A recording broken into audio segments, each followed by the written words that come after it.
हाँ ठीक है, जरूरत नहीं, आएगा तो इधर मत आए। हाँ, मेरा मीटिंग हो रही है। हाँ, ऑफिस से चला होगा ना। हाँ।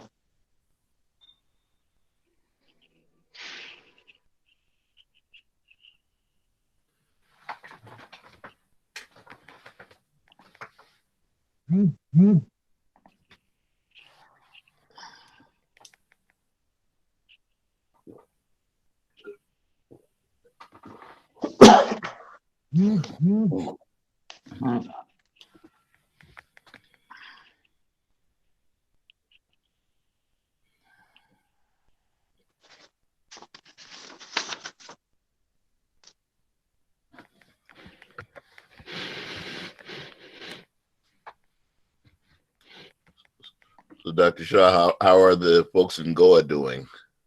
Yeah, they are doing good. They are in a better position because the population there is small. It's a state, but it's 1.5 million people, and it's quite open. And so, I mean, the COVID situation is under control there. But Okay, wonderful. Is any part of India on lockdown or at this point? no, not really. But they after 9 o'clock, 9 p.m. there is a, like in my state in Gujarat. After 9 p.m. there is a curfew. I Okay. mean, yeah. So 9 p.m. to 5 a.m. morning. Yeah, they're the mayor I can't think of his name, but they're about to lock down New York City again. The people in the U.S. they just don't give it a chance to Yeah. take. The U.S. is there. We're so into this false sense of freedom that the mask mandates are considering a breach of freedom Yeah, right. Yes. by a lot of people, not me. Right. Starting with your former president. Man, more than anything, I'm happy he lost because I won't have to see him or hear him again. No, you are going to hear him again in 2024. Yeah, I doubt he'll be alive. He'll be in his 80s and he's already sick as No, he's 71 now, right? He's 71. Is he? Oh, So he'll okay. be 75. Yeah. Yeah, considering his real health, you can look at the man and tell he's not healthy. Right. If he makes it till the 75, well, in the U.S. they do have a way of using every means necessary to keep the so-called powerful alive. Right. Yeah, like Dick Cheney, we called him the Bionic Man. Yeah.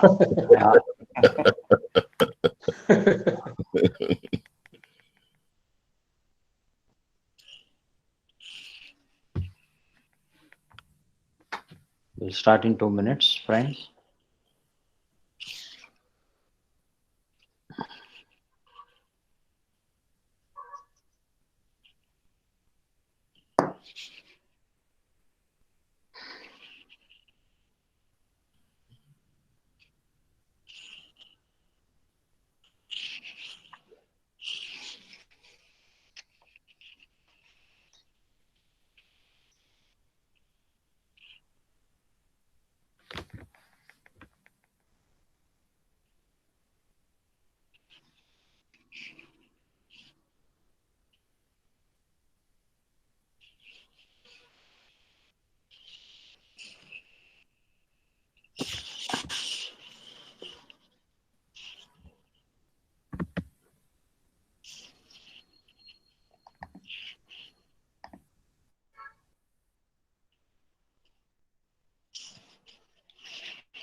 Welcome, Nirant, Subhashji, Sangeeta. Welcome, all of you. Thank you, sir. Good evening. Good evening. So, okay, friends. So it's 6:30. We'll start on time. Thank you to everyone who is attending today. from India and abroad. We have got participants from registered, maybe people are still joining. We have registered participants from 14 states of India and 8 countries. So friends, let me begin by welcoming Mr. Anand Singh Bhal, and let me introduce him to all of us. Thank you, Anandji, for taking out time to share your views with all of us. So he, in this October, about a month or 2 months back, he retired as the principal economic advisor to the Department for Promotion of Industries and Internal Trade. And I say, I mean, I always tell about him that never tired and never retired. Right? So, so it's a wrong word. I'm correcting myself. And Yeah. he comes from Ranchi, right? I call him the MS Dhoni of Ranchi. I mean, MS Dhoni of economics. MS Dhoni of economics. And he graduated with economics from Hindu College, Delhi University. He did his master's in economics from Delhi School of Economics, and then again master's in public economic management from Birmingham University. And as a career, he started working as a professor at LBS and AA. We will talk about that as we go along. He was the economic advisor to DFID, the economic development arm of government of UK. He worked as additional economic advisor in the Ministry of Finance, Government of India. Then as economic advisor in the Urban Development Ministry, Government of India, and economist in Department of Public Enterprises. Then principal economic advisor, the last position he held in DPIIT, Ministry of Commerce. And now, last 1.5, 2 months, he is economist at large. So he is large enough now to start advising people in Mars and Moon, where people are soon going to settle down. So, and what I like the best about his profile and our discussions, I have known him for many years now. We have worked on several projects together. That how he describes himself is that, and we will talk a bit about it also today towards the end. Is that he is a liberal intellectual with a mission to make the bureaucracy more transparent, accountable, and efficient. So this is a task he has taken upon himself as a hobby, I would say. And I have known so many bureaucrats. All of us know bureaucrats all over the world, in India also. And very few I have come across who would, then try to, improve upon what, because see, those who have gone through that, like Mr. Bhal has gone through that entire cycle for so many decades, and nobody better than such a person who has been in the system to see what changes should be brought in the system and how to bring about. So this is an amazing mission. So welcome again, Anand Singh Bhalji. Thank you. So first of all, like I would like to begin. I would like to ask some questions to you, and friends, kindly keep your mic mute, and if you want to keep your video on, that's okay. And in between, anytime you have any questions, please put it in the chat. We will keep picking up questions, and in any case, in the end, we can have open mic discussion also. So Anandji, like I mentioned, you are the bacha of Ranchi, right? So how often do you go to Ranchi now? Actually, it's not a question of in this digital age, it's more a question of how much I'm connected to Ranchi. Right. So I'm very intimately connected to Ranchi. We have an old boys group from St. Xavier's Ranchi, from St. Xavier's College Ranchi, and where we interact almost daily. And as far as physical trips to Ranchi go, I was there last year for the old boys meet.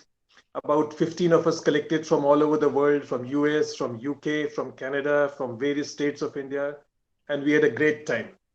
And as we say about Ranchi, that you can take a boy out of Ranchi, but you can't take Ranchi out of the boy. Right. So I very strongly identify with Ranchi, with my school friends, with the very cosmopolitan culture there, the lovely weather there. It used to be the summer capital of Bihar, and I really enjoyed my childhood there. I studied 12 years there. Wow, amazing. Thank you. Yeah. So tell me something. Why you chose economics as a subject in the college? Is there a story? Yeah, Jagat bhai, that's more like a happy accident. My father was an engineer. Both his brothers were engineers. So he said, there are too many engineers in the house. Let's look at something better. And during that time, when we were studying in Ranchi, which was part of Bihar, the educational system was not at its very best. So a lot of students from Bihar, the erstwhile Bihar, would go to Delhi University to study. So I also had that option. And in Delhi University, economics was I would say, a prestigious course. It was high on the sort of pecking order. And I had a science background, so I could use my maths and quantitative methods in economics. So, it was just sort of sheer pull factor that I moved out of Bihar and I moved to Delhi University, one of the best universities of India. And there I chose economics. It can be a happy accident because it was a prestigious course in Delhi. And the good thing is, I'm very happy I chose it, and I seem to be loving it all the more. Every day, it unravels itself, and I'm very happy I made that happy accident. Absolutely, no doubt about that. Thank you. In 1983, I was looking at your profile on the LinkedIn. In 1983, you did masters in India. Yeah. And one moment, there is some noise coming. Team, can you mute? Okay. So in 1983, you did my masters in India, and then after 14 years, you did another masters in UK. Yeah. Right. And so what difference did you find in the education system in masters between India and UK? So in 83, I did my masters from the Delhi School of Economics. There we were taught by some of the most renowned economists, I would say, not only in India and the world also. And then I went after about 13, 14 years to Birmingham University and did another master's. So there was a world of a difference. I mean, despite Delhi School of Economics being among the cutting edge universities of economics, but the education system was not as challenging. It was fairly stereotyped. You had to go by what the professors taught you, take down notes, and if you could reproduce the notes properly, you were at the top of the class. And quite unlike in Birmingham University, where they would challenge you to take up an idea and discuss it ab initio, and then give your own views on it. So for me, the sort of concept of taking up an idea, and we could even challenge the professors teaching it, take a different point of view, that was a big eye-opener for me. And of course, the systems, the libraries, the computer systems, the functioning of the sports ground and all were of a totally different level in UK. So it was a big eye-opener for me, how an educational system, which was the revenue model also, in India, we used to pay a fairly small amount of fees. As you know, the standard joke in JNU and Delhi University, the fees is very low, whereas the fees in Birmingham University are quite high. So no wonder the students who had paid such high fees, including us from a number of countries in Asia and other countries, we put our best because we put in a lot of money in the effort, and we were important stakeholders, and we could challenge the professors anytime. So for me, the biggest sort of paradigm shift was this analytical approach, and the pressure to think originally and to go ahead and even challenge the professors was one thing unique for me, apart from the much more developed digital library and sports systems and what have you. In fact, that was the first place I went and learned swimming also. So in Birmingham University, they were very surprised that a 33-year-old man didn't know swimming. So I was like a Martian for them. So their coaches took me on close to their heart, and then I picked up some swimming there. Thank you. Right. Something which Amazing. I couldn't do in Delhi University, where I would feel shy and I would like to expose my weakness. Whereas in Birmingham University, it was fine. Okay, if you didn't know swimming, come on, jump into the pool, we'll help you. You didn't know maths, no problem. There's a course O1, you do that. So those were very interesting things for me, and I thank God I went to Birmingham University, and it really opened the vision for me. I'm very proud to be from Birmingham University. Yeah, amazing. Yeah, in fact, the way you are talking, that reminds me of that film Three Idiots. The way, I mean, in India, you cannot challenge the professors. You cannot. Yeah, so even till today, I think. But I hope I can challenge you, Dr. Shah. Yeah, of course, absolutely. You are already challenging. So good. And so now I move to your career. So what has been the most challenging posting of your career till date, and why is it so? Okay. So for me, the most challenging part of my career was in Ministry of Finance, where I was posted as officer on special duty to the then Chief Economic Advisor, Dr. Ashok Lahiri, and for some time, Dr. Kaushik Basu. So, as those of you who are familiar with the Indian policy terrain will know, Department of Economic Affairs in Ministry of Finance is the sort of think tank of the government. This is where the policies are rolled out, be it competition policy, be it investment policy, be it bilateral relations with governments. So there to work as the officer on special duty with the chief economic advisor, who's sort of the font of knowledge Mm. on economic issues for the ministry, was a big challenge.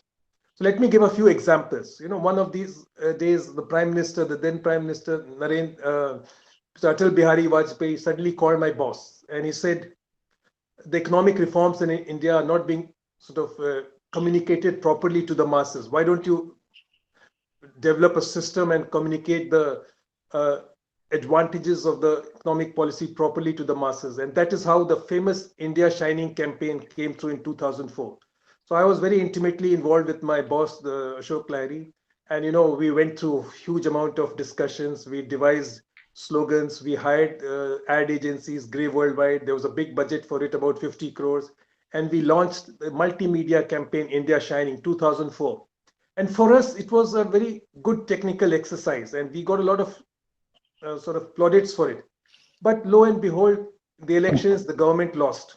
And a Mm. lot of criticism against that India Shining campaign was, India shining for whom? Is it shining for the upper class and the upper middle class? It's not shining for the farmers and the small time workers and things like you. So although technically we got the sort of campaign right, but the socio-political aspect of it taught us a lot of things. So these were the kind of challenges we faced on almost a regular basis in Ministry of Finance. Another thing was the Prime Minister Atal Bihari Vajpayee suddenly told us, I want you guys to write a white paper on regulation. What is the best practice for regulation globally, and come out with a white paper. So Dr. Ashok Lahiri, me, and we sat together. We did a lot of meetings. We went through the global landscape, and we came out with a white paper on regulation, how it has to be arm's length and how it should be sort of light-headed and things like that. So, just to sort of sum it up, my period for about 5 to 6 years in Ministry of Finance at a young age with the chief economic advisor of the country, for me, was a challenging assignment. I still remember we used to bring out the economic survey, and the Mm. then minister, Mr. Chidambaram, was so particular. He said by this time it has to come. So often we'll work till 2 p.m. at night. We deliver the hard copy at his house at about 2 p.m. to his guard, and lo and behold, next morning it would be all corrected, and it would be given back to us by 9 a.m. in the morning. So that was the kind of pressure under which we worked, and I really relished that. And in retrospect, I think that was the most challenging part of my career. Wow, that's amazing. It almost took me to those years of Atalji. Yeah, Amazing leader and amazing personality.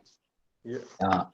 Thank you. So while this posting, but in terms of like a particular task or assignment, other than the one which you narrated, Okay. which particular assignment in your entire career made you, really stand out like that? This is something which challenged you.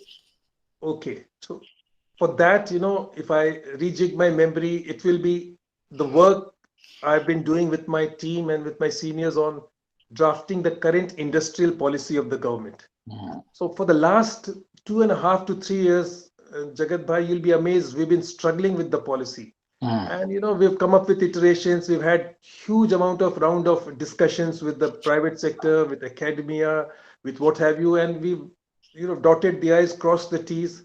But as luck would have it, it hasn't come out as yet. So about 3 years of work, which has been fairly demanding on me, has not borne fruit. But I still hold it as my most challenging assignment. And let me just quote this as an example of how policy making works in the government. Mm. So about 3 years back, there was a minister. She's now the finance minister. Now she suddenly had the idea that we should come up with a new industrial policy. India hasn't had a major industrial policy since 1991, when the economic reforms were introduced. She said it's high time India had a new sort of industrial policy. So we got to work on it. We did it, and then she was transferred. Then we had a new minister, Suresh Prabhu, who also ran with it. His heart was not so much in it, but he ran with it. He said, "Go ahead, let's finish this industrial policy thing." He had a few ideas to do, and we again went through the process and iterations. And then, as it was about to be, placed before the parliament, before the cabinet secretariat, some people in the sort of higher offices decided, oh, there's not enough meat in this industrial policy. It is too sector agnostic. It is too general. There are no specific, you know, huge announcements which the public will love. So they said, hang on, wait. Elections are around in the corner 2018. You wait. Let the new government come. So again, we waited, and then the new government came, and they took hold of the policy and they tore it to pieces. You forget it. We don't want sector agnostic, general, applehood and mother pie statements. We don't want a policy like that. We want specific subsidies and taxes to be there. So there was a total volte-face. We changed from sector agnostic general policies to specific policies, which the present minister, Mr. Piyush Goyal, wants us to do. Again, we went through it, and then suddenly the corona epidemic came. Then all the other ministries sort of jumped onto the bandwagon. Everyone started doing their own thing. Then the existential problem emerged. Do you need an industrial policy and what have you? So this is in a nutshell, my challenging assignment, which is still stillborn, and we are still waiting for it, like in the play, Samuel Beckett's play, Waiting for Godot. And we'll keep waiting for some more time. Yeah. Yeah, sure. No, I'm sure it will come out. Dr. Shah, you've also been one of the participants, one of the experts we've held stakeholder meetings with. Yeah. You actually just now touched upon my pain point. Yeah. Because I'm also waiting in limbo that policy come out. Because I'm sure there will be a full stop or a comma from my side. Yeah. No, there'll be active interventions from your side. You're not the theoretical type. You're the action man. Thank you. Yeah. Right. It's wonderful. Maybe value your contribution a lot. Your specific inputs which you give us. Yeah. Thank you so much. So now I jump back to the start of your career. So I saw that you were teaching at LBS and AA. So what is that institution, and any particular incident as a professor, as a teacher there? So that is the training academy for the higher echelons of the civil service. It's called the Lal Bahadur Shastri National Academy of Administration, and it's housed in Mussoorie. Yeah. So this is here in the foundation course, the higher echelons of the civil service, the Indian Administrative Service, the Indian Police Service, the Indian Forest Service, Foreign Service, Revenue Service. They all come together for 3-4 months, and they are trained on general principles of management, law, what have you, and sports. And then it's also the Professional Institute for the IAS. They come back, Indian Administrative Service, they come back after a year for their phase 1 and then phase 2. So it is, in a way, the elite civil service training institution. And I was very lucky in a way that only about 3 to 4 years in my service, I got a chance to be a faculty there. And for me, if I tell you in a lighter way, it was like facing an interview every day. I was about 27, 28 years old, and I was teaching civil servants who were sometimes my age or even older and much more qualified than me at times. There were PhDs from the US coming in, there were PhD engineers from IIT, there were medical doctors. So it was a big challenge for me to try and teach economics and applied economics to people who didn't know economics.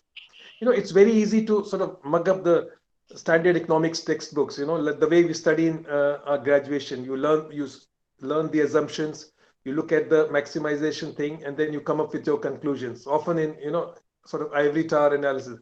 But if you have an engineer or doctor in the class who starts asking you what, why, when, so what, where, so that can be frustrating. And that is when you actually start to think. So I will credit Mussoorie Academy for really opening my eyes and my gray cells and sort of tweaking me to look at economics in a really good manner. And if you ask me if there were any incidents there, in a lighter vein, so these civil servants are put through a heavy physical regime. They get up at 5 o'clock in the morning, they run around the games thing, they play tennis, they play badminton, they do gym exercises, they do yoga, and then they reach the class about 9:30.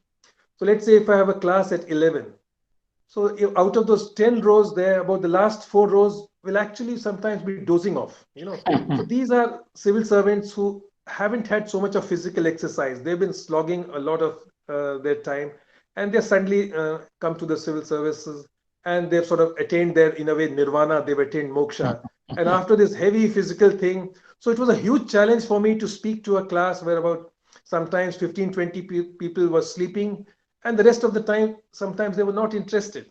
They'll say, who's this young fellow who's come in? Economic service? Oh, this fellow, what does he know? I'm an IIT engineer, I'm an AIMS doctor, I can pick it up much faster. So, so that was always a challenge for me. So as we say in training, the knowledge, skills, and attitude, their attitude was often a problem for the civil servants. They thought, oh, they've reached the, highest echelons of the service, and the attitude was one thing that really came in my way. So I used to put in a lot of work, but I was not too happy with the assimilation by the civil servants. I was too young also, but it taught me a lot. Yeah, wonderful. Yeah. In fact, I in all my activities, I always say that for the youngsters, that I mean, particularly to the small, medium enterprises, I tell them that always when you hire somebody, you hire them for their attitude and train them for the skills, and then empower them with authority. So attitude is the beginning. I mean, it has to be, that is the game changer. That's very interesting that you talk about it. Thank you. Good. Interesting. So, then I see that you worked with the DFID, which is that the economic development arm of, and that is where we actually connected. We did a project in Kerala, Allapi, DFID funded, my company, my economic development NGO, and we got connected there. It was a marvelous project in the Coir cluster. It was a transformational. I don't know if you are in touch with that cluster. I am in touch, and it is amazingly transformed. I mean, it is at that time when we entered, because of your project, it was like a dying cluster, and I remember almost Kerala government had also said like it's going to die, and why you are doing all these efforts. Today it is a thriving cluster. And wonderful, very happy to know that. Right. So what I wanted to know in this is like, what are the differences in the approaches towards economic development you found between when you were working in DFID vis-a-vis government of India? So obviously, DFID was the international development arm of the UK. It was the policy making was much more evidence based. I was there about 10, 15 years back. For me, the big difference was in the government of India, the policy would sometimes be top down. The ministers and the secretaries would decide, and then it will sort of go down to the bottom. Whereas in the DFID, it was very strongly evidence based, and any instrument which was launched or any sort of intervention which was made in India, there'll be huge amount of discussion on the ground. The different stakeholders will be called, and a whole lot of iterative process would be there. So this is now happening in the Indian policy scene now also. But what I saw it in DFID about 15, 20 years back. So for me, it was a big change, and they were very professional. There was no sort of, in India, often the bureaucrat could, make his presence felt, by doing it in a particular way. Whereas DFID had a SOP, the very standard office protocol for anything, any issue which came, okay, it will be marked to XYZ. The feedback will come in 7 days. The result next taken will be taken in 20 days. Then it will be filtered up to the next supervisor level. It was the standard operating procedure was strictly followed, and there was no sort of scope for delay. Whereas in India, what I used to see policy making, it was very officer driven. If it was an efficient officer, he'll do a good job. If it was a mediocre officer, he'll do an average job. And sometimes weak officers would delay the whole thing quite badly. So that was a big difference. So Jagat, while we are at it, my phone's getting discharged. I'll charge it along also. So please carry talking. I'll share. No problem. Yeah. Okay. You take 1 minute, no problem. Yeah. So. Yeah, you can talk. Yeah. So so this reminds me, I have been doing a lot of work in US and China, and I meet a lot of bureaucrats from US and China very often. Yeah. And this is something, what you mentioned, that officer driven approach, and this is something which they always tell me, particularly Chinese used to tell me that, they used to say, we are very surprised that whenever in international conferences we meet Indian bureaucrats. Yeah. I mean, you name the subject and they speak about it.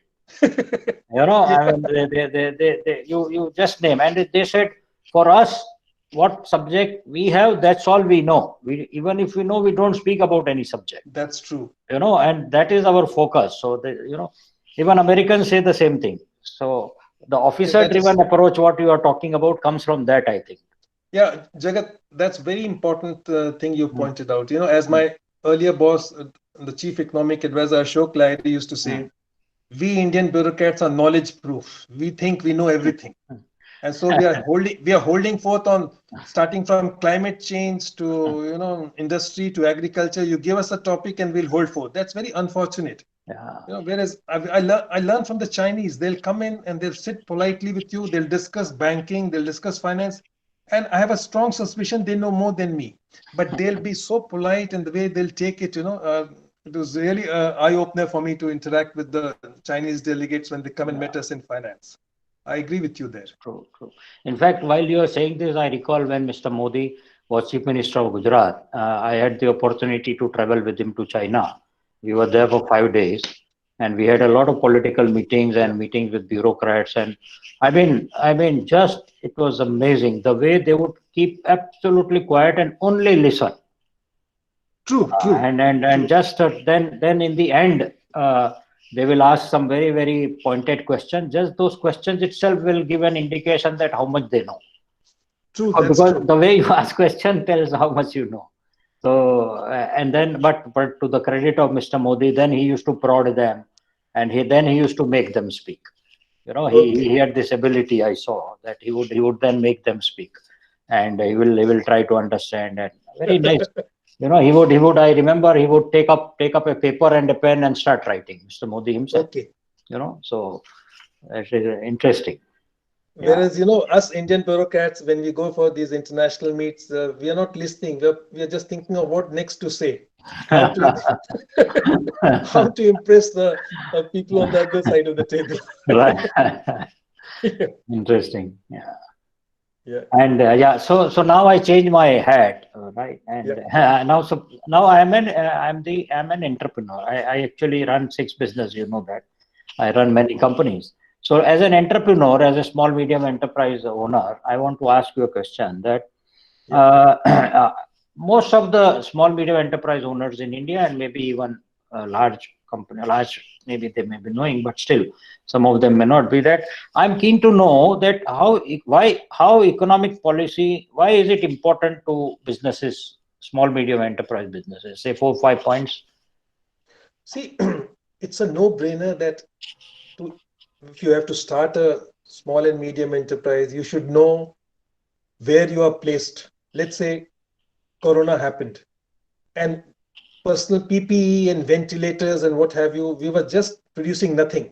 And suddenly the government decided that we are going to promote, we are going to set quality standards. And lo and behold, within 1 year, we're exporting PPE kits, we are exporting ventilators, and a lot of MSME sector is there. So it's very essential for MSME sector to have a finger on the pulse. What is the sort of policy doing? How is the government promoting the PPE sector? What standards they're setting? What is the standards agency? What is the incentives the government is offering?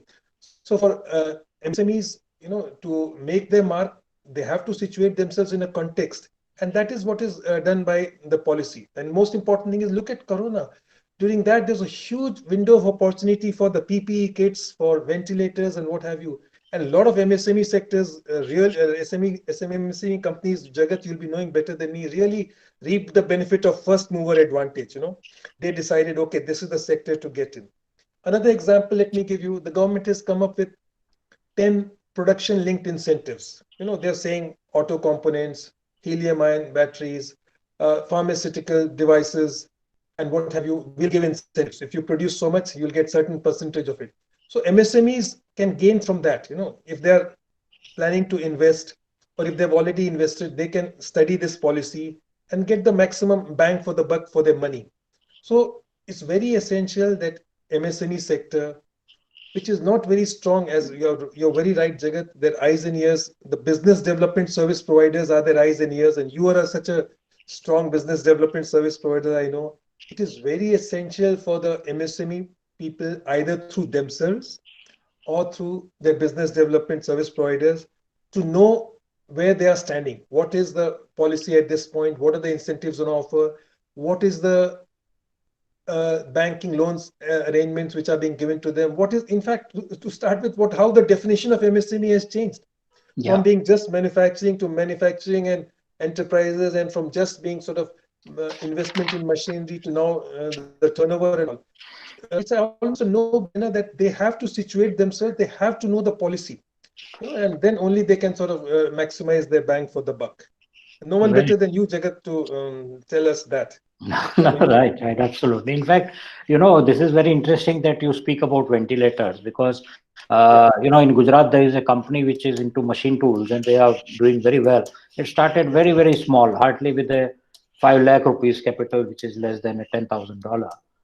Okay. And they struggle. They are doing very well. They export to 40 countries now, and they are.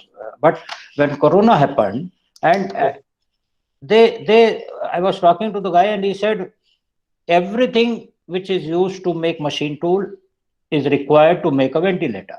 Wonderful. So why don't we make ventilator? So they Yeah. started making ventilator, Yeah. and they have made it. They were the first ventilator of India to be approved. United Wonderful. Nations, WHO also approved it. Anandji, when I was researching, because I was writing an article on that initiative, I Mhm. found for 55 years India has been importing ventilators. Yes, that's true.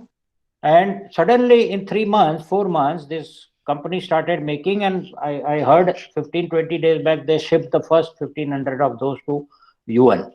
And UN will Wonderful. not buy if it is not a proper quality. It's an Mhm. international global tender. I Mhm. mean, this Atmanirbhar Bharat and all these policy making, initiatives. Yeah. You're right. I mean, if I was that kind of a, any SME owner who had that kind of facility, which are hundreds of them in India, would have done that. Yeah. So And very Jagat amazing. bhai, yeah, just sorry to intervene.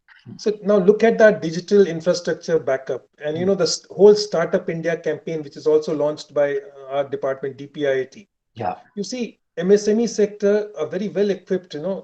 Most of the startups are in the MSME sector. So if they sort of launch the digital India and use the digital backup and all for their MSME to develop apps and services, nothing better than that. So they should be aware of the policy. What are the incentives for Startup India, which the government is giving for as far as direct tax benefits goes, or other bank incentives go, or mentoring program goes.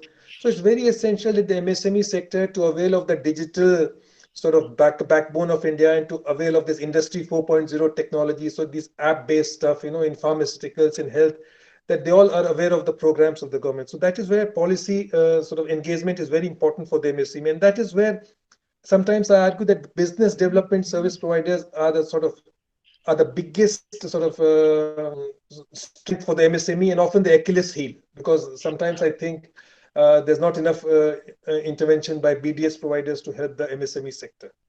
correct. Yeah, Yeah. very interesting. Thank you for that perspective. So when now I want to go back to policy making. So when government, any ministry, any department, any officer, any team is making a economic policy decision, okay, wants to come out with some policy or some scheme, what process does it follow? Like, what are the steps? How they do they go about it? Okay, so policy making in the government has now really evolved, and it's become much more interactive and transparent. Let's take this industrial policy we've been struggling with for the last 2.5 years. So when the idea was first floated by the present finance minister, it was given to the office of the economic advisor. They set their team of 5, 6 people. They sat and studied the earlier industrial policies, the global policies, and they came up with a draft document. Stage two, then it is discussed with the other ministries, with chambers of commerce and industry, with other think tanks, and then again stage two draft comes in, and then again in stage three it's put on the website of the ministry, where individual people can also give in their feedback, and all that feedback is recorded and incorporated. I would like to here assure the people that the feedback which you give on policy documents are all recorded, sort of in an Excel sheet, and then our response to that is recorded. So once all these interministerial consultations, the states are also involved, academia are involved, actual practitioners like Jagat Shah and you are also involved, and then you come up with a sort of draft document for the committee of secretaries. So at the highest level of the bureaucracy, there is a committee of secretaries. So then they will look at it, they'll suggest some changes, and then it goes to the cabinet, of course, and that's the Council of Ministers headed by the Prime Minister. So these are the various stages. All I can say, it has become very transparent. Uh, Earlier regime, about 20 years back, sometimes the policies would just be driven from the top. And the minister said, okay, let's have this policy for electronics. Let's give this incentive to software technology park and all, and it'll be done in 20 days. No way. Now that's just not on. It has to be a fairly sort of interactive process. A lot of transparency comes in. A lot of stakeholder meetings are there. And only then the final note for the cabinet is prepared. So that way, something to be proud of. We are almost like the developed countries now when it comes to policy making. Yeah, very interesting. In fact, I recall that when Mr. Modi became Prime Minister, he had motivated me. This is the project called Mentor on Road. That Yeah, I drove across India. I think this type of approach perhaps can be made as part of government approach by connecting colleges or youth. I drove across India to 26 states of India myself driving, and I visited. I think I met 10,000 business people in all over in wonderful. various chambers of commerce and all. And at that time, ease of doing business was the thing which was Yeah, going on, because our ease of doing business index was 149, very poor. yeah, Now it yeah, is 66. But then my job was to just go and meet all these entrepreneurs and ask them, not to give any lecture, just ask them, tell me what are 1, 2, 3, 4, 5, what are your challenges? And true, then I true. compiled them into 62 of them. So if suppose this kind of an initiative is thrown to colleges, for example, that why Yeah, don't, okay, this is the industrial policy issue, why don't you go across your region or your state and country and reach grassroots people, and there can be an app, Digital India is there, just input all the data and somebody can collect the data. That way, outreach across the country. Because I have always been wondering in economic policy that how do we reach Sikkim? Do we reach Sikkim people to take any inputs?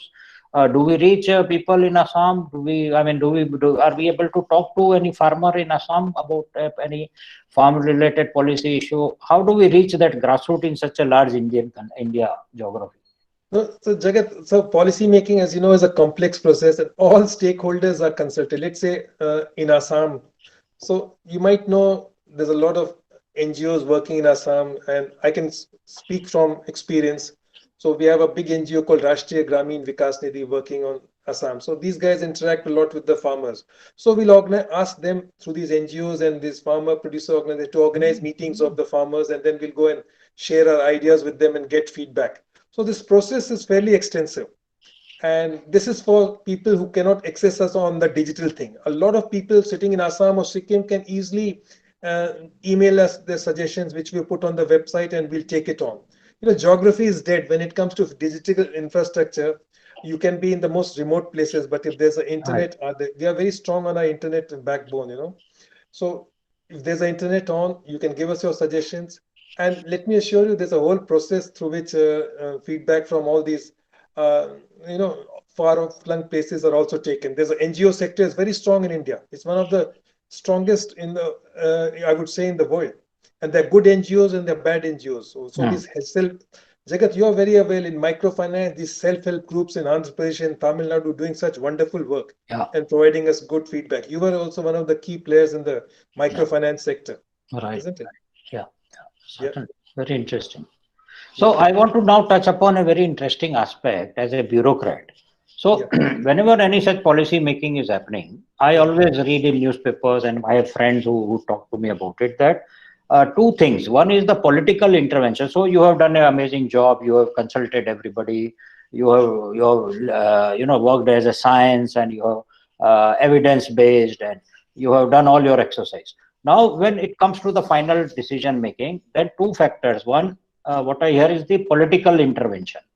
and the political interest. And then the second is the foreign lobbying, which also happens a lot. That how does a bureaucrat react to that? Because if you take example of e-commerce versus kirana shops of India, okay, right. So now as a bureaucrat, how do you react? Because political intervention is there, and ultimately political people are the bosses, right? They're elected by people, and then foreign lobbying. And how does a bureaucrat balance the two? So that's a very good point, and I'll take that example on e-commerce forward. So broadly, at a generic level, economic policy making is very strongly influenced by politics. It's a politico-economic decision. There's no denying it. Whether it is helping the MSME sector, whether it is helping farmers, the economists can come up with some sort of, as you said, engineering or technical solution, taking in feedback from others. But the ultimate decision is taken by the Prime Minister and the Council of Ministers and your ministers. And a lot depends on the minister, Jagat Bhai. So some of the ministers, if I may say, they set the broad trend and leave it to you. But then there are ministers like Mr. Chidambaram and Mr. Praful Patel who will dot the I's and cross the T's. They are very clued in on to all this. They've got feedback from their wherever sort of respective back office people, and they have their own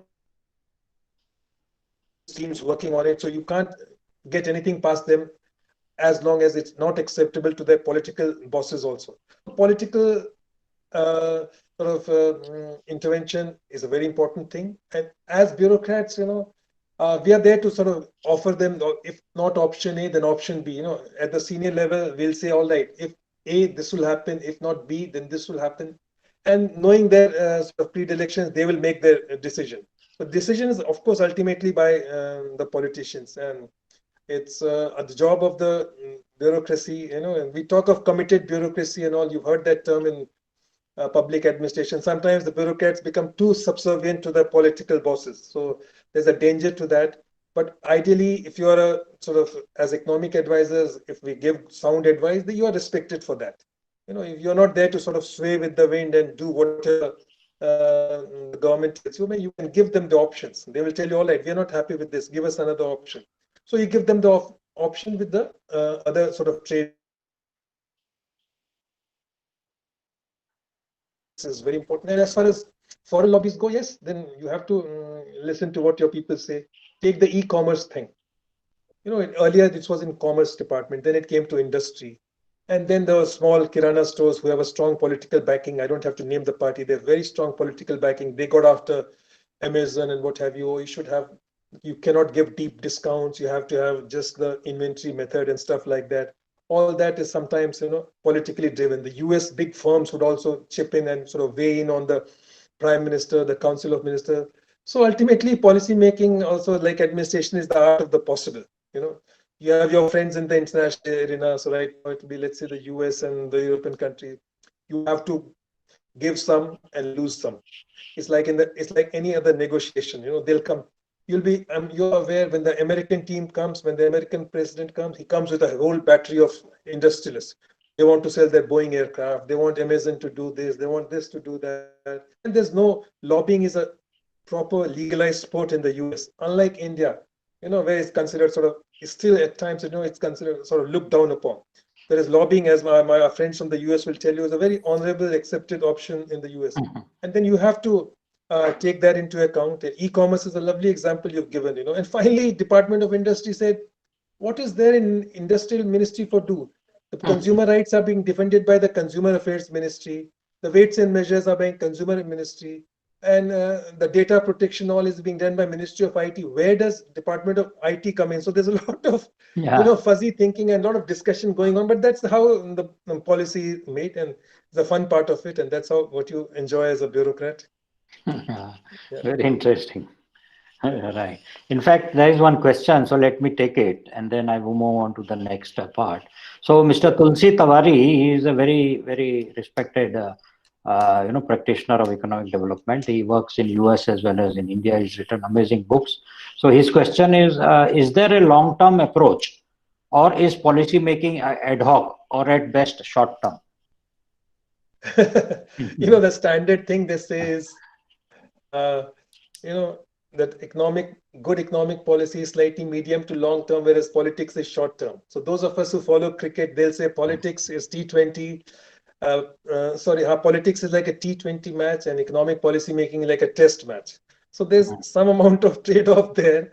Yeah. But it's the job of the bureaucracy as bureaucrats and economic advisors to maintain that sort of long-term vision. And as we very rightly say in India, policy making is like a huge oil tanker in the seas. So, it will move slowly. But it will not come back. It will not make a U-turn. It will turn a bit, do a bit. Gradualism is the name of the game for Indian policy.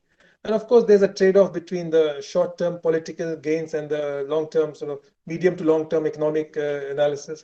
But we have to sort of learn to live with it. And it's a happy combination, with all those things about good politics being bad economics and bad politics being good economics. All these words are bandied around, but it's a happy combination of the two, which actually wins the day in the end. Yeah, interesting. In fact, I recall Mr. Tawari and Anandji also that, I was talking to a group of Chinese bureaucrats and we were just discussing about India's 5-year plan and, that kind of approach. This is many 15 years back. And they told me that, we have a 20-year plan broken up into 4 5-year plans. So, and then I told him, look, in India also we can have 20-year plan, but every 5 year our government changes. So that's very good point. Yeah. So he says no. He says no. Since 1949, government has not changed in China. So Jagat, here I would like to tell on a lighter vein, Jagat. So when I went to Birmingham University for this public policy course, the faculty there told us very sweetly. A lot of guys, including me, were at that time from the planning commission. So he told us, very sweetly, he said, have you any implementation? You're only planning. This is what the prof told us in Birmingham. And as Jagat and most of you will agree that sort of implementation is our Achilles heel. We are there, we are planning a lot of things, we are trying to monitor, we are doing evaluation. But when it comes to the crunch, and as we were discussing with Mr. Drew in the beginning, look at the Chinese, they decide and it's done. In India, you decide, then you hold a meeting, then there's a lot of sort of feedback, negative feedback. Then you watch your thing and you look at your political boss. A lot of things happen. So implementation in a noisy democracy like India is always a challenge. Yeah. I'm not saying it can't be done, but it's a challenge. Yeah, certainly. In fact, just the Chinese used to tell me that we will decide a policy, we will execute it, we will learn our lessons and then change the policy, but very quickly. This would happen in India maybe once in a year. So yeah, that's interesting. So there's one more question. In view of GDP having limitation, since quality is not captured, any other measures for growth? Yeah, that's a standard thing that GDP is a very broad macro measure. There are ways to how to improve it. Some countries, Bhutan or someone comes with gross national sort of happiness thing. And of course, quality is not captured as well as it can be. So those are sort of tools which the statisticians and economists keep on, and it's a point which is well understood in the system. Good. One more question, last one, then I'll move on with my questions. Is shouldn't policy making have an autonomous knowledge body like judiciary, irrespective of elections and governments? So look at Niti Aayog. That's in a way at an arm's length from the government, and it's manned by technicians and policy experts. It is sort of their job, the erstwhile Planning Commission, to set the vision for India, to look at the intersectoral balance between industry, services, and trade. So in a way, you're right. And the Planning Commission is in a way a sort of independent body, Niti Aayog, and it does this brainstorm. It's the sort of brain's trust of the government. So a lot of these programs like the production linked incentive and what have you has been designed by Niti Aayog. So that your point is well taken, that there has to be arm's length distance between the people actually implementing policy and the people making it. And that is being done in the government. Okay, thank you. Yeah. So now we move on. So can you narrate one hilarious situation from one of your experiences in your career as an economist? So here I would like the pitfalls of policy making. I remember when about 25 years back, I was earlier in the Ministry of Industry. We had a minister who told us to prepare why India should not allow import of second-hand capital goods. They said, no, it's not good for the country. You please go back, sit with your team and write me a one-page note on why we should not allow import of second-hand capital goods. So we worked for 4 or 5 days and we happy came up with a succinct policy note. And then we went and gave it to our minister. And then we came out. And then we saw some industrial group was sitting outside the minister. So then they went in and they must have had some discussion. Then we were called after a couple of hours. Minister said, no, now change the note. Now prepare a note why we should import second-hand capital goods. So it was a total volte face, and we had to do it in the next within 3 or 4 days. We had to sort of put our thinking caps on and totally reverse our position. So sometimes you can be put to slightly embarrassing positions, which as an academic you will think but we are not ivory tower economists. Ultimately, public policy is art of the possible, and the ministers will sort of decide. As there was a big joke in England where the central bank governor once told his chief economic advisor, "When I want your opinion, I will give it to you." I mean, this was a standard joke, and maybe I'm just exaggerating to make my point. But you have to sort of listen to the headwind, listen to your minister also, and then as long as it's not violently against the economic principles and all, you go ahead and do that. So that was an embarrassing situation. I remember we had a good laugh at that time. Right. Yeah. Interesting. So now I come back to that ease of doing business index. So how to connect the ease of doing business with the realities faced by companies in the ground? So like I'll just quickly give you an example. In this lockdown, somebody messaged me. I don't know how true it is. I did some research and I found it to be true to some extent that if you want to open a restaurant in Delhi, you need 37 licenses or approvals. That's but true. if you want to buy a gun, you need 6 approvals. So I was wondering, I'll buy a gun and go to a restaurant. So ease of doing business and on paper it has improved so much. I mean, maybe in reality also because of digitalization. I myself, I can narrate. I used to file income tax return earlier physically. Now I do online. GST is online. I actually in the lockdown I got my driver's license renewal online, which RTO is considered one of the very slow organizations. RTO. I got it online. I got a courier. I didn't even visit, and I mean, but at the same time, how do you connect the ease of doing business index with the ground reality? So very nice. So Jagat, just to put it in perspective, in 2014, the ease of doing business ranking was 142 for India out of 190 countries. And in 2019, it was 63. A lot of people will say, oh, you're looking at only 2 cities, Delhi and Mumbai, and you're looking only at about 10 parameters, construction permits, what have you, this, that, and you're coming with that. It doesn't reflect the actual difficulties in doing business. So I partly agree with that. And to sort of alleviate that, the government is now extending the ease of doing business sort of space to 2 more cities, Chennai and Calcutta also. And they're getting into the dotting the I's and crossing the T's. Now, take your example.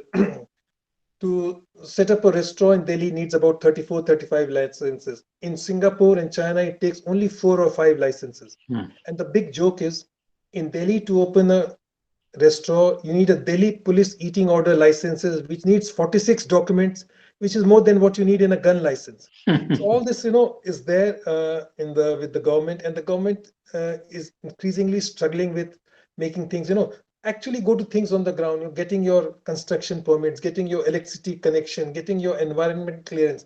These DPIT does the coordination for ease of doing business. They sit with the different ministries, and then they say, okay, let's break any process into the sub processes, and let's see how documents can be reduced, how you can remove. There's a lot of criminals sometimes.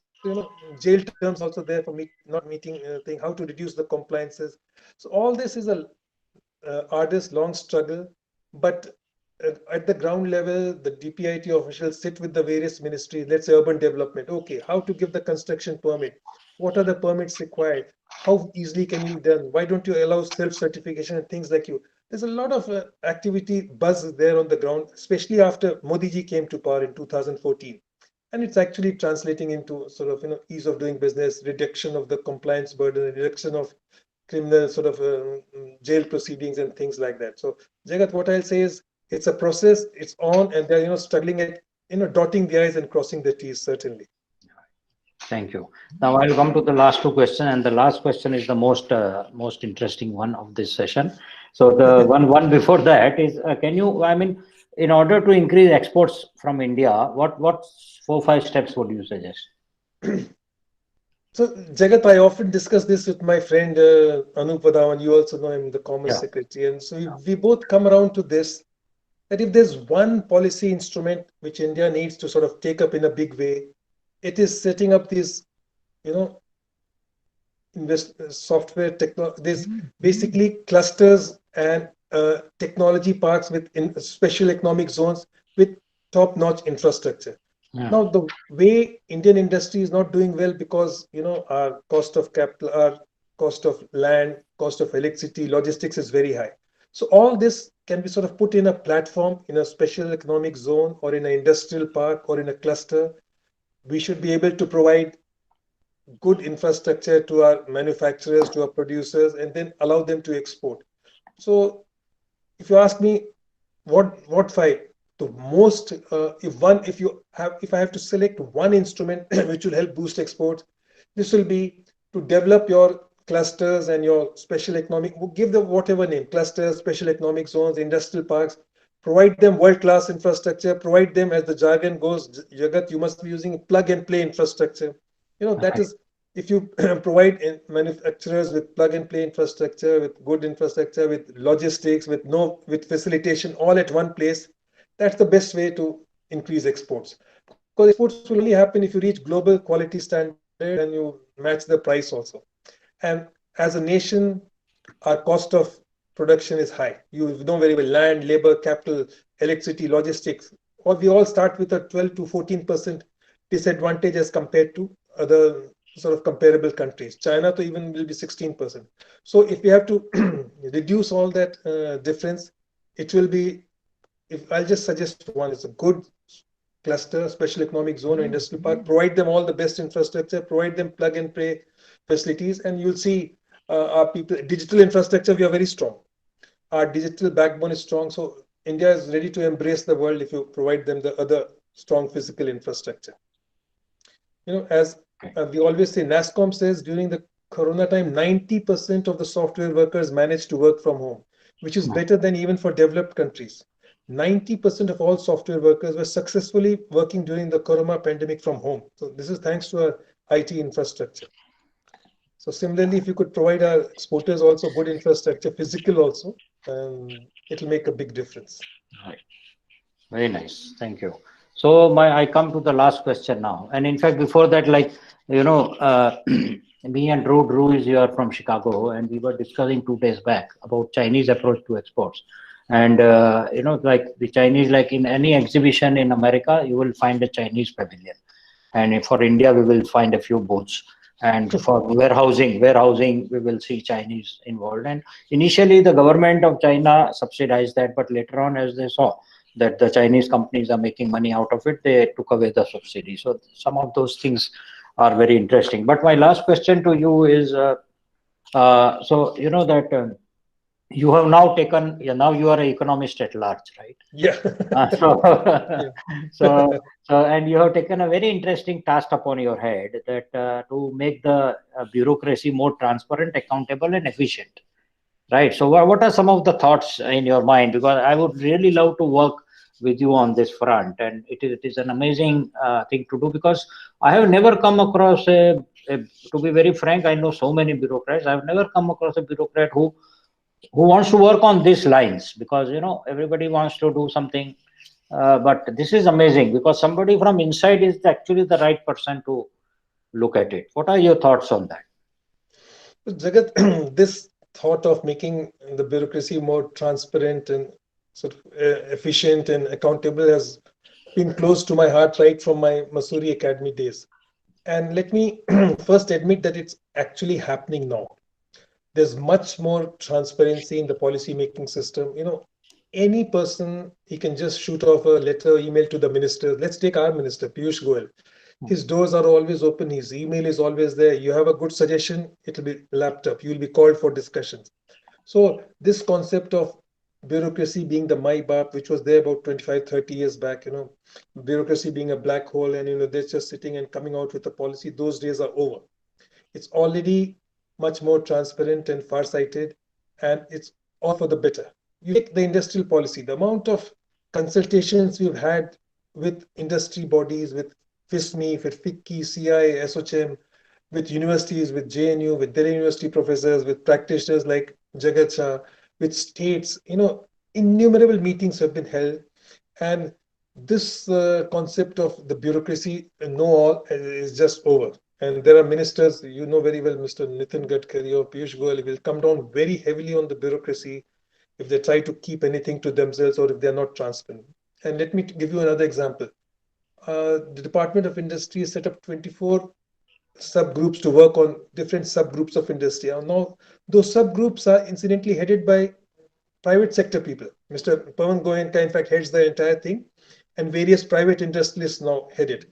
So it's a process which I'm very happy to say is actually happening, and it's thanks to digitization. Everything is, whatever we produce under public law, we have to put the data information on our websites. Let's say I was bringing out the wholesale price index, the index of 8 core industries. Everything is there on the website, and anyone can raise a question. Why are you doing this? Why is the data not there? Or let's say national income data, MSME data, it's all there for the public. So this amount of, as you said, sunlight is the best sort of, disinfectant. It removes corruption. So all this data is there in the public domain. In the think tanks, Central Policy Economy, NCR, all there doing their due diligence. The ministers rely heavily on them. So bureaucracy are the implementers, but they're not the only ones who are providing now idea into policy making. People increasingly rely on industry bodies, on academia, on various institutes to do the job. And that is one good thing. And that, I would say, it's a work in progress, but we've gone much ahead and we are on the right track. We are almost up to developed country standard now when it comes to public. But accountability is another thing. People can delay. That's one thing needs more work. Now, Telangana government has set up a window cell for industries where if the bureaucrat delays, he'll be fined for it. So that is the kind of accountability I hope will come sometime, with caveats. So that is one thing I'm looking for. Telangana government has already done it. Soon it will come in. There's always this talk of single window clearance and what have you and stuff like that. And then the joke is, as Piyush Goyal Saab will say, behind the window there are doors and sub doors and stuff like that. We don't want things like that. There has to be transparency and there should be accountability. If anyone is dealing things, he should be taken to task. Interesting. Thank you. So, friends, this is the end of our conversation, but you can ask questions. In fact, I have put 2 links here. There is a book I have written, Shabdon Ki Zimmedari. It's in Hindi. Very interesting. If you read it, it is available on Amazon. I have put the link here on the chat. And another one, in 3 months of Corona lockdown, I have written a book on what I used to do and it is more for business people, that in lockdown, how you should work. There are 90 tips of business and 90 tips of life. It is also on Amazon, so you can take a look at it. So, friends, anybody has any questions, please feel free to ask, or any comment, or anything. It was wonderful talking to you, Anandji, in the. Thank you. And right from your childhood of Ranchi to Economist at large, right, and also the future. So, we talked about Mars and Moon, and we have to look at. We have to still identify some planets where we can. But it is amazing. I'll leave another interesting thought for you in bureaucracy. Is Dr. Y.B. Reddy, the ex-Reserve Bank of India governor, used to tell us, 90% of the work which we do in the bureaucracy and policy making is useless. But which 10% is useful, I'm not sure. That's why I keep working hard. And that I totally I agree with that idea. 3 years I struggled with the industrial policy. What do I have to show for it? Nothing came out. But the kind of discussions and interaction, it enriched me, it enriched the stakeholders. They all know how things happen in the government. So even if nothing tangible came out, the processes sort of sparked a lot of debate and discussion, and then other policy instruments gained from that. Correct. I always say in all my talks that there are 3 things now we have entered into. I have added 4th now. One is knowledge. We are in a knowledge economy. So what you are saying, interaction with people itself builds knowledge. And second, we are in a digital economy. Anything which we do in our business or government, there should be some input of digitalization in that, and it will grow. And third, we have entered a work from home economy. Yeah. So and now in fact fourth, I have added work from anywhere. Why work from home? So this three combination is really, any business, doesn't matter, manufacturer, trader, service sector company, government, these three elements, whoever will add into their work, they are going to grow. So yeah, you are very right on that. And so any questions, anybody, please, you can unmute your mic and also ask. And Tulsi Tawari has also again asked another question. Any consideration to think towards decentralized approach? Yeah, decentralized approach. This is a cooperative federalism. So, you look at a lot of subjects are there in the state list and sort of thing. So those decisions are taken at the state level. And Finance Commission has given about 40% of the divisible pool to the states now, and they should go ahead and now implement it. No, And actually, I meant thank you, Mr. Bhal. yeah, I meant to ask about actually, like in parallel to judiciary, down to Gram Sabha level, that kind of a decentralized approach where there is a constant endeavor of thinking on relevant policy issues at the level that it deserves attention of the local knowledge people. That is what I meant by decentralization. true. That is what an ideal situation would be like. And the industry bodies, in a way, mimic it. So at the district level, at the state level, the industry bodies who call their stakeholders, hold interactions, we also go and meet them.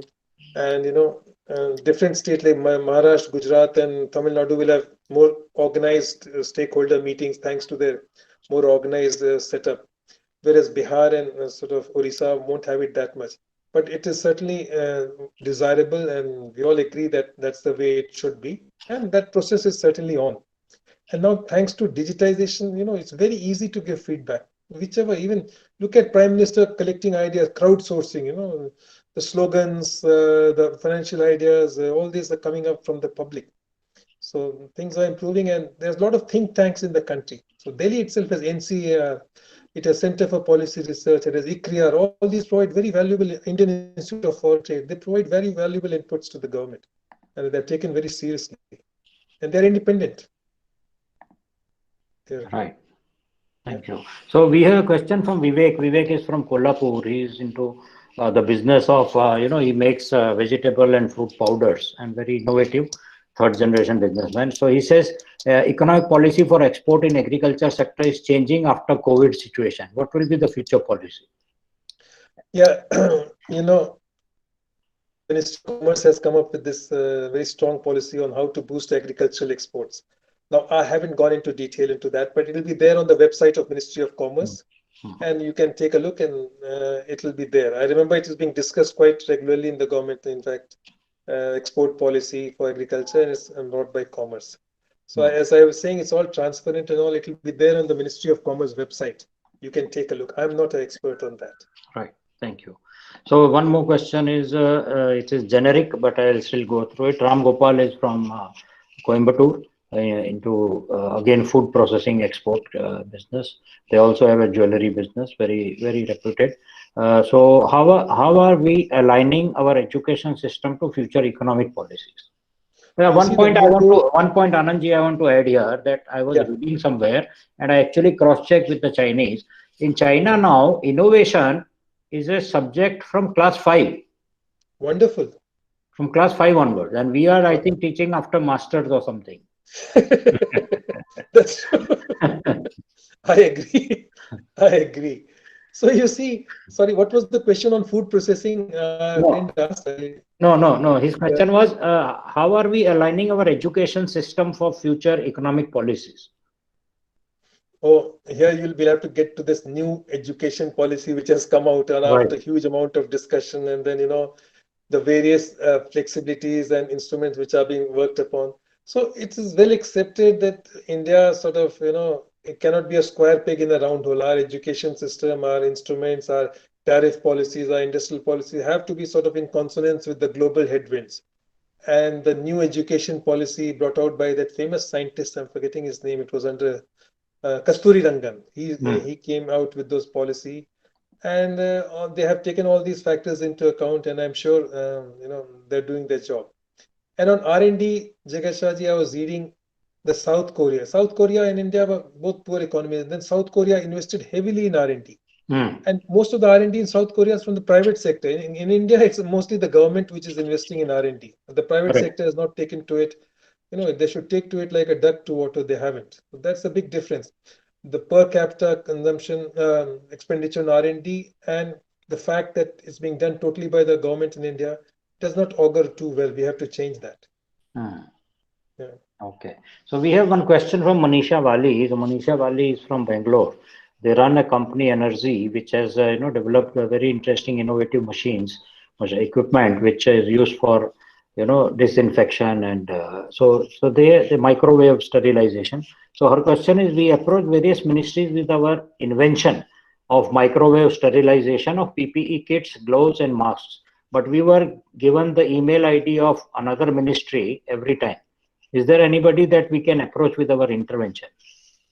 See, here I can give you a very clear answer. There's a government e-marketplace called the GEM portal.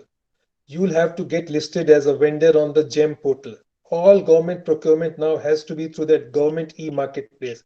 In fact, I'm aware of this problem. Sometimes you produce a product which is not sort of standard and it's not listed on the GEM portal. Then here you have to discuss with the joint secretary who's handling the GEM portal, write to him and present your case. And the trick is finally you have to get your item on the GEM portal. Once there is no GEM portal, then people will bid for it and buy it. I'm aware of these related problems, and I've told this to some of my other colleagues who benefited from it also. That's a good, Manisha. Maybe you should try GEM. It is very true, very rightly mentioned, Anandji.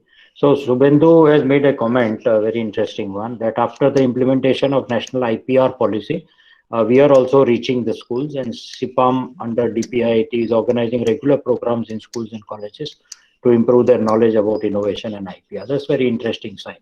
That's a very good indication. So Jagat Bhai, I also see a comment. Jayjeet Saab is also a great technology expert. He's written on this. Jayjeet and me have worked together. He was earlier with, I'm forgetting, Ernst & Young or somebody. He was a senior partner. He's quite expert on technology. He's also come up with some articles on that. He's listening to us. Okay. I saw his comment. Okay. Yeah, the comment is not here, so not in the chat. Maybe it's reached me. This is the play of technology. Yeah. Play of technology. This is Chinese whisper. Yeah. Right. You never it know reaches that. the person who's desired to reach. Yeah.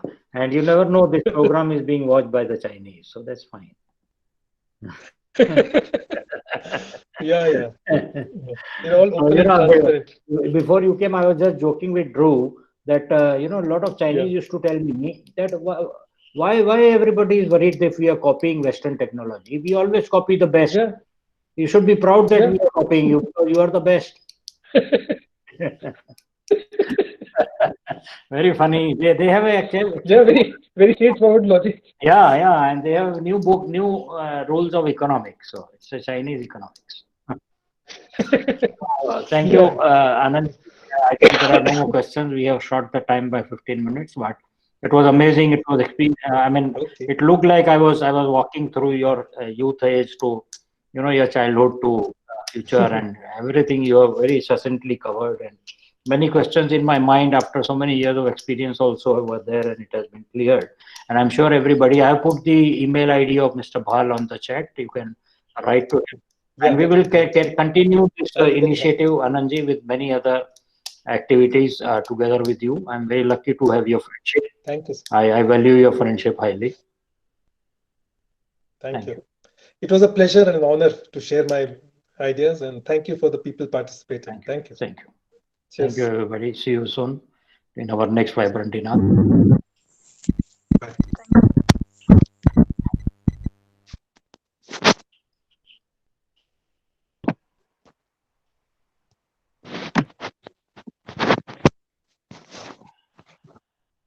Hello.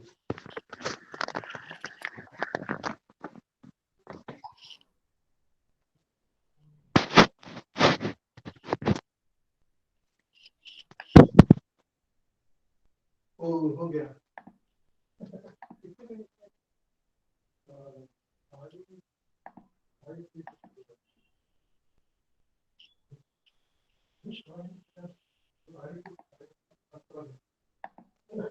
अच्छे से होगा laptop नवीन क्या इससे mobile से किए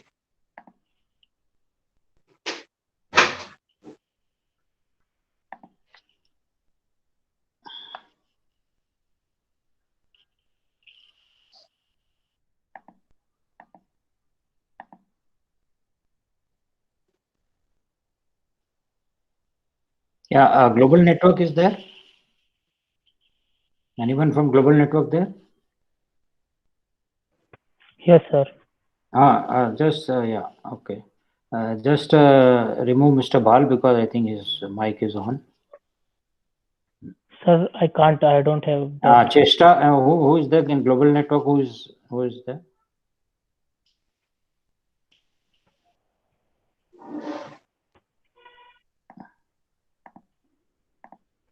So I don't have access. Yeah, to I know. It's okay. Who is there from global network? I see global network there, but I don't see who is there.